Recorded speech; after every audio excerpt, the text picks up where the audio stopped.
You are meaning you are like the person I would like to give a high five to. Okay, yeah, that's definitely what he meant. Cross out the bucket list. Okay. Whatever. Let's get down to the movie review. Problematic. Jim Carrey. I do have.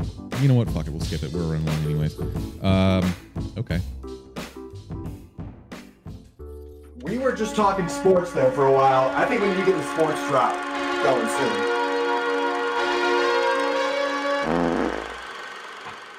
Nobody heard what you were saying because you weren't talking to your mic. So shut up. Bummer. Okay, our movie review this week is Sonic the Hedgehog, which you like clairvoyantly predicted being better than Birds of Prey, and it was. Absolutely. I completely agree with you. So this is currently at 63% on Rotten Tomatoes, 95% from fans. Yeah. 95. Yeah, insane.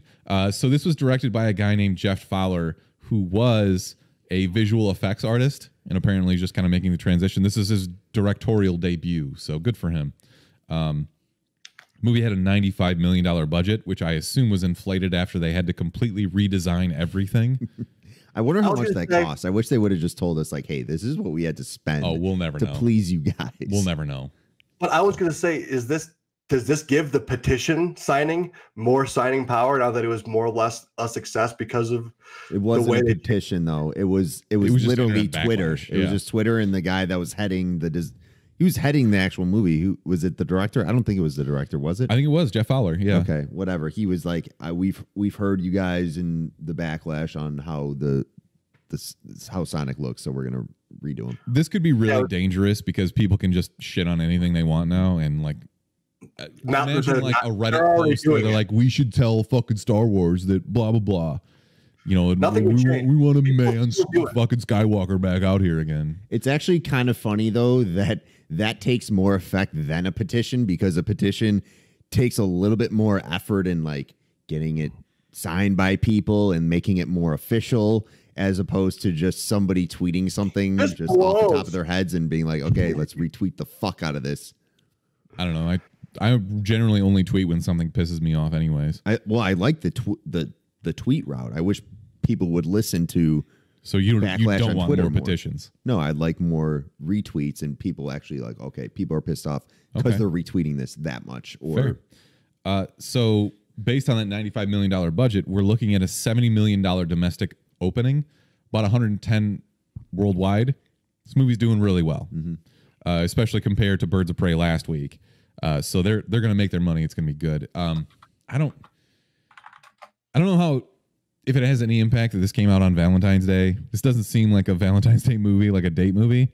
No, I posted a meme, quote unquote, in the Discord. It was just a tweet like, the number of people who are going to try and get laid after going to see Sonic the Hedgehog movie in theaters is absurd. Yeah. I thought that was really funny because it's blatantly true. But there was a lot of kids in the theater though. I don't know where you were sitting. I lucked out where I chose my seat because I was just towards the front, like at the very end of the aisle, and you could just hear kids running up and down the stairs. We were in the same show. Yeah. There was one kid that just screamed the entire time. Just is Sonic okay? Is Sonic okay, Mom? It was actually good that we went to see it in Dolby though, because it was so fucking loud that it was drowning out this little kid. So, all right, Ben Schwartz, aka John Ralphio, is Sonic the Hedgehog. He is a lonely, dimension-hopping nutjob who reminds me very much of Brick's attention span. One day, his loneliness gets to him, and he knocks out power to the entire Pacific Northwest, presumably killing thousands of people, which we discussed when we saw the trailer for this. What would happen if you knocked out the power to an entire quadrant of the U.S. is thousands of people would die. So Sonic is a murderer. I would hope they would have backup generators. That just sounds like lack of... Not if an EMP goes off, it blows up the generators too. Basically, Sonic the Hedgehog is a monster. Back to the whole. So James Marsden was an actual terrorist. Then he was more like Sonic the Hitler. Am I right? He was committing actual treason by storing this actual house away. Who was the real bad guy?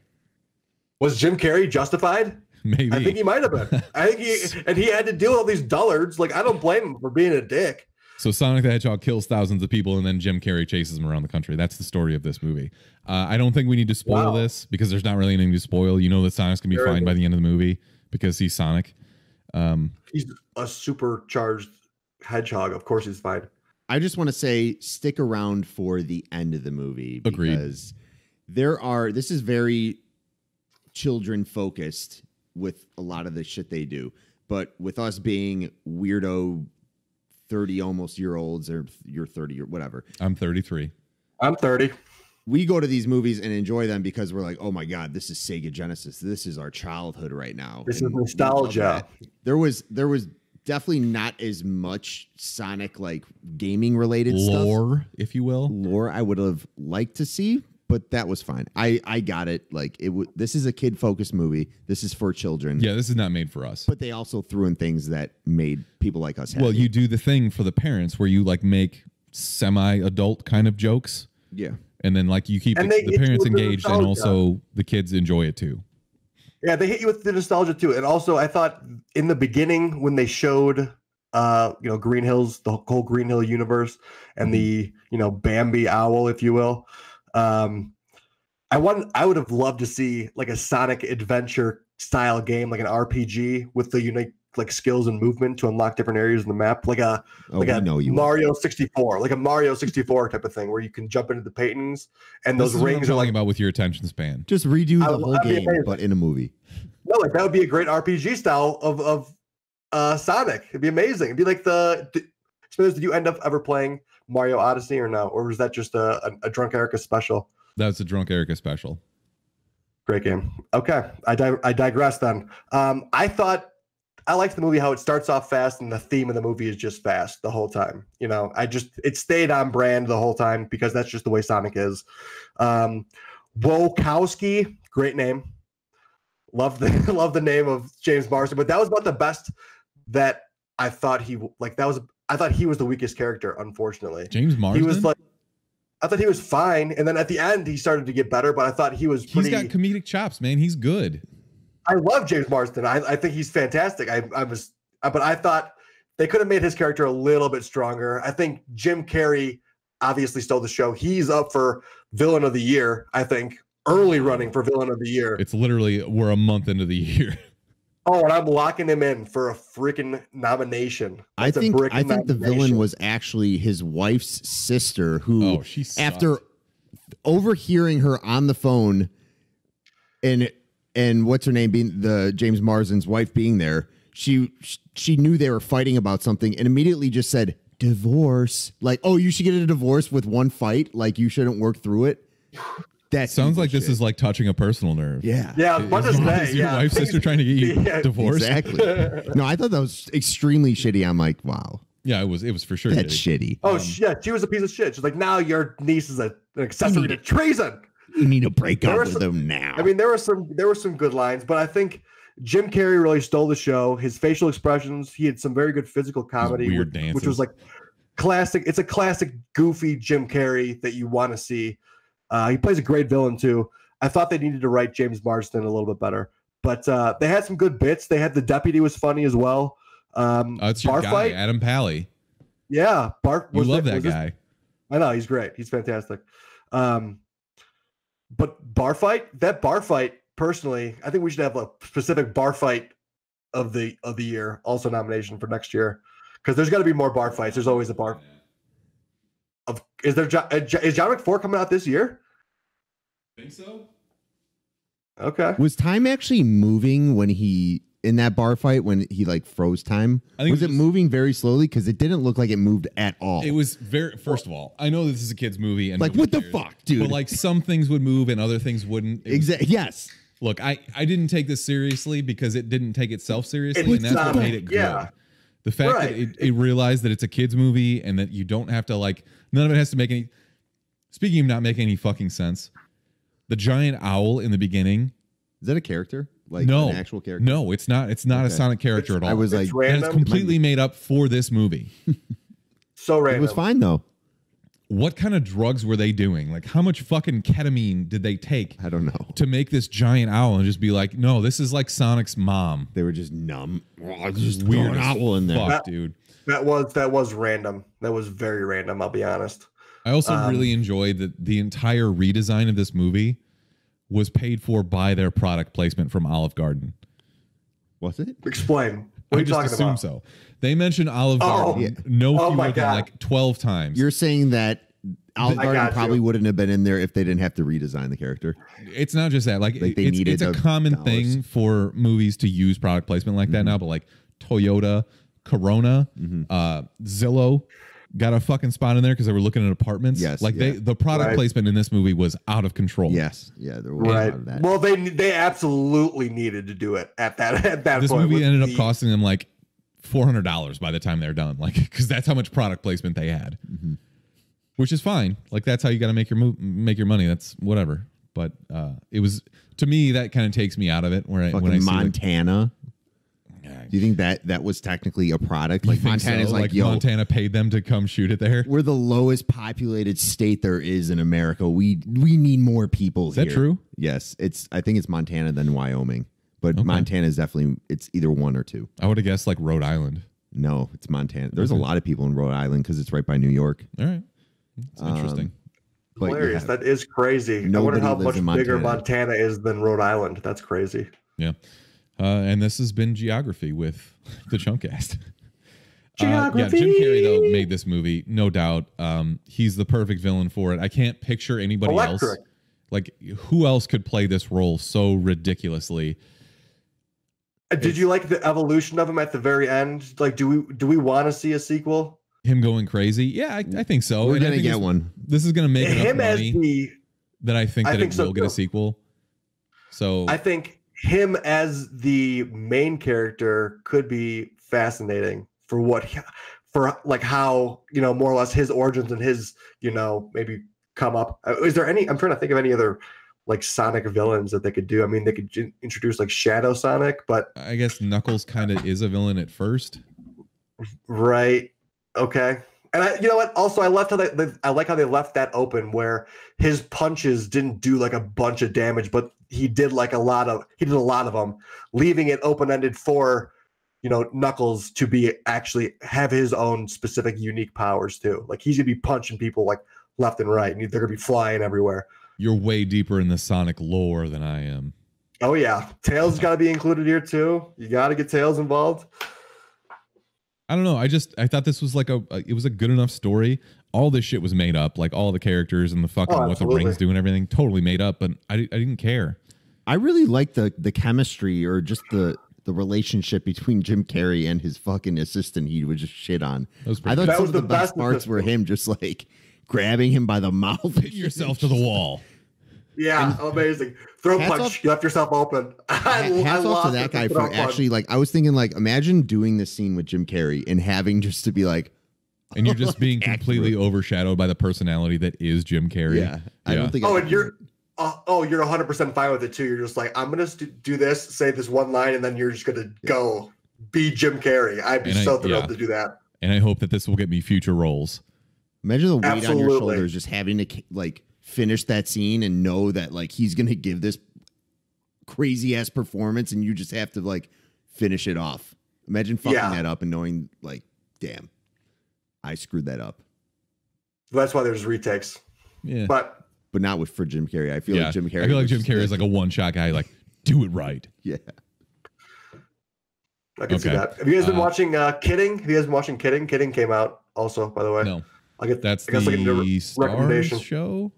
Correct. He's the neighborhood friendly Mr. Rogers type, and he's kind of dark and depressed, and it's good. Anyway, Sonic. Okay. I think that I probably speak for all of us when I say this is a see it. Don't ever speak for all of us, Smithers, you piece of shit. See it though. I would probably say stream it, but since I gave Birds of Prey a stream it, and this was better than Birds of Prey, it was undoubtedly better than Birds of Prey. I have to say, see it. Brick, do you think this is better than Birds of Prey was? Definitely better than Birds of Prey. Okay. It actually is a good Dolby sound movie to go see in the theater. If you have a Dolby theater with the sound, go see it there. I got a bone to pick. And I tweeted this out because I only tweet things out when they piss me off. Why do we get a Dolby ad before I see a Dolby movie in a Dolby theater? You've already clearly sold me on it. I don't need to see you talking about how great your product is. I already paid to go see the movie in your theater. Not everybody is going to see these weekly movies like us freaking nerd asses. Yeah, I think a lot of people don't even realize they're going into a Nobody knows sound theater. There's no chance that's true because this is an extra $5 if you want to go see it. But it's all based on times. Like when I used to go to movies, it was all based on the time. It's also with the AMC stubs. It's not this. It's the same price. It's $0. But if you're talking about people who don't go see a movie every week, then you're talking about people who are paying for tickets. Here. Yeah, but I was pretty sure that IMAX and Dolby were the same thing for a while. I thought it was the same thing, basically. And what happens. And a lot of people are idiots. That's what I'm saying. No, you have a family that goes there because they just got done with lunch and they don't do what we do now, which is go on our apps and see what movie times there are. They just show up to the movie theater like it was back in the day with your parents, I'm sure. And you look at the times, and regardless if it's a $15 compared to a $12, you're not going to wait that extra 45 minutes for a movie. I think it's more than that, though, isn't it? I think don't know. People I'm just saying, plan out their people go to the theater and don't know what time the movies are. They just go and know that there's going to be a movie coming up, and I'm sure they just go, I guess I'll just go to that one. And dude, I don't think that's right at all. I think more people plan out when you go see movies. Who the hell doesn't? Who just, I'll just go to the theater and assume that a movie is going to be playing. Why are there a shit ton of people in lines then? Why wouldn't you just buy it on the app? Yeah, but I think Mark might actually be onto something there.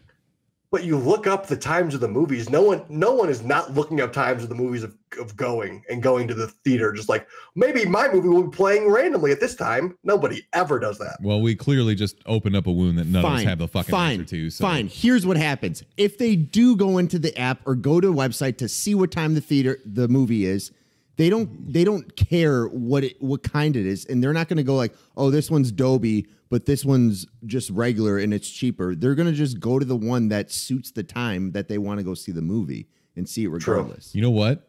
I don't care anymore, and I'm sorry that I asked this question. And you know what, dude? That's what really happens, okay? And I'm positive that's right. And another thing. Let's do our recommendations for the week so we can get the fuck out of here. Skeet. I started Lock and Key. I'm 3 episodes in, and it's fine. So good recommendation. What does that mean? You don't recommend it? It's kind of like something I can passively watch, like when I'm not really paying attention super hard. There is a plot to it that like you could probably miss, but it's just like I just don't care enough. Are you watching? I don't care enough either. It doesn't draw you in. I started watching it too, and it doesn't draw me in whatsoever. Is this made for 5-10-year-olds? Like, what do you think? It seems to have more violent than that. I really couldn't tell who this is for because I talked to some people like Shauna on Chuckload of Comics. I talked to her about it. She's a big Lock and Key comic fan, and she said it's nothing like the comic book. So I don't know who the fuck this is for. Are the comic books darker? Like that's kind of what I gathered from what she was saying, but yeah, they are. I don't know, man. It's fine. I'm going to finish it eventually. Just I don't know. It wasn't like, oh my god, I have to watch the next episode right now. It was just weird. I started watching it and I was like, I could turn this off and have no problems. Usually something will at least somewhat draw me in when I'm watching a show. Yeah. Not the case. Okay, I also wanted to mention that Hunters comes out this Friday on Amazon Prime. That was my recommendation. Okay, go for it then. No, you take it. I don't have it up. I don't really know anything about it yet, except for Al Pacino is an old Jewish man because that's what he does now. Instead of playing an old Italian man, now he's an old Jewish man for some reason. If you watch the Super Bowl, you saw a teaser trailer for this. It's basically there in the 70s. It's a period piece, where they're basically hunting down real life Nazis. And I don't know. It looks interesting. I'm going to check it out at least.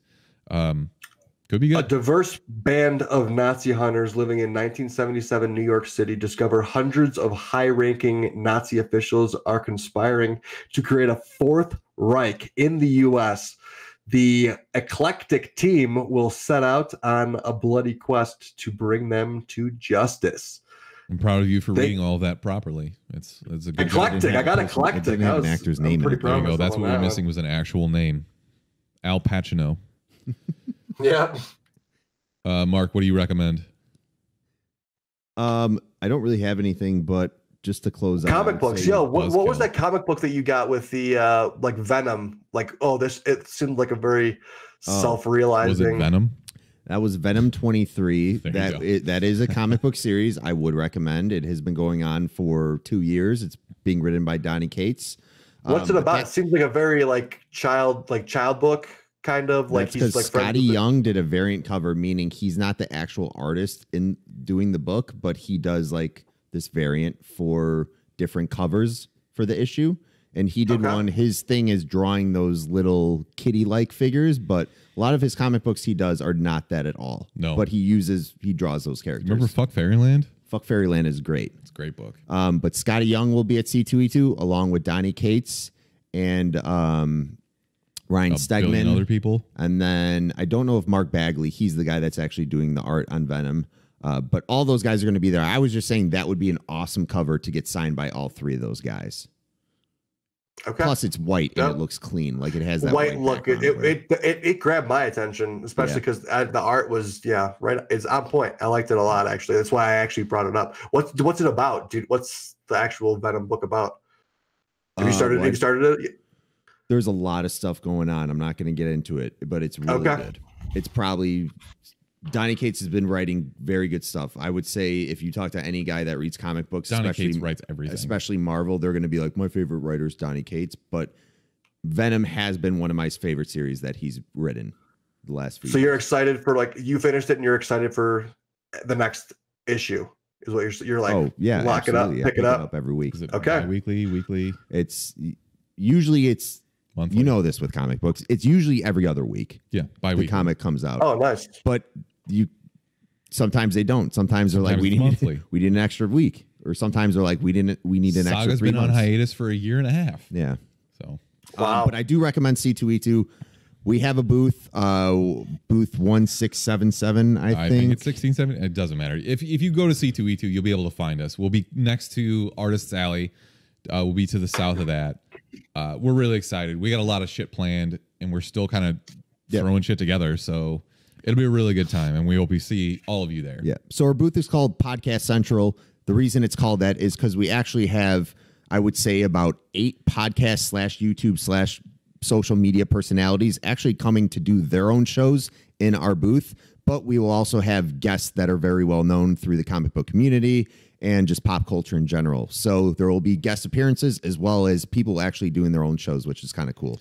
Come get drunk with us. Yep. And I want to actually say thank you to our Patreons, because with your support, Ryan and I will be using your supported dollars to buy a hotel room for the night. Which means we get to go hang out afterwards, find a bar nearby, maybe hang out in the hotel lobby where for a couple of years, that was where we were recording our episodes. Yeah, and we usually went home every night, but now we can just fuck that. Makes our lives a lot easier, and it's gonna make the con even better. So thank you to our Patreon, and you can sign up at patreon.com/thechumpcast. There you go.